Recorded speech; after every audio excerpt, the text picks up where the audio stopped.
When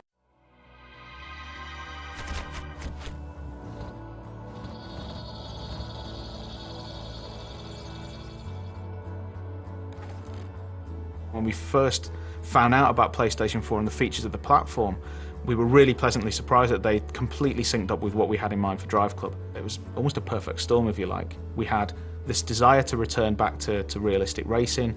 We had this new hardware platform. It was just nice to finally align with both the platform and our own desires as a studio and try and kind of bring that game to life. One of the things that we really liked was this idea that this was for an integrated, social generation of gamer who are now used to immediacy, connectivity, and an untethered relationship with their video games, where they are in touch with those game worlds when they're on the bus, when they're at work, 24/7. We've taken everything that we've seen from the massive rise of social networks since the last console cycle, and really that's become a core pillar of what PlayStation 4 is all about. So, you know, DriveClub really works on that level better than anything else you've ever played. We wanted to create a community, a genuine, living, breathing community. So when it came to looking at how we tackle that from a DriveClub perspective, you know, what did community mean to us? It meant that you had to have the ability for players to race both competitively but also collaboratively. And if they're going to collaborate, they've got to be together in a club. You know, they have to be a team of racers. Within DriveClub, there will be a range of social connections. So you'll immediately be able to see all of your PlayStation Network friends, but then you'll also be able to see all your friends and their connections within inside the game.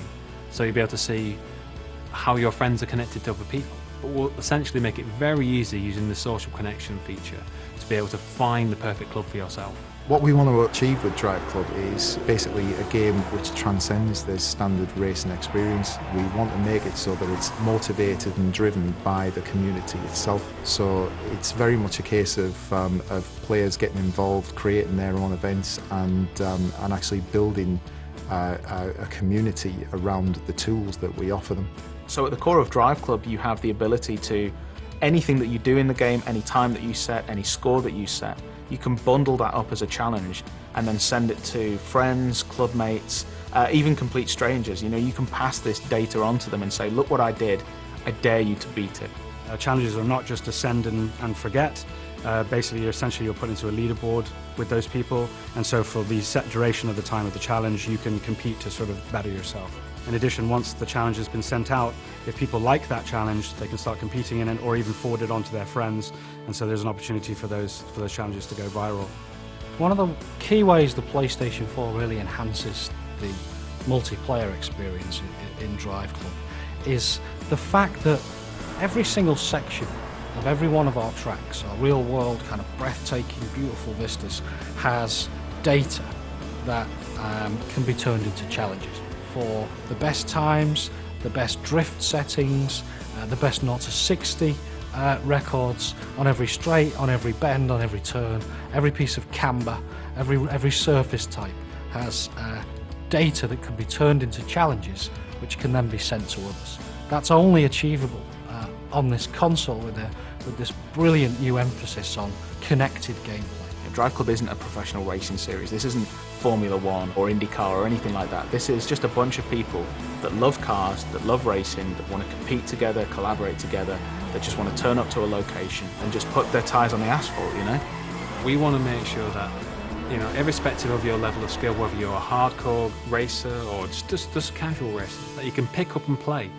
But it has those layers of depth inside there, so if you are a skilled player, you can shave off those tenths of a seconds per lap. But if you are a casual player, you can pick it up and play and still post a good lap time.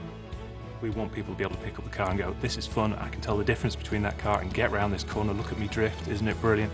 You know, we've just expanded the model to the point where it's easy access, but difficult to master. It's very much a case of everything that we do in this game is going to make the player feel cool.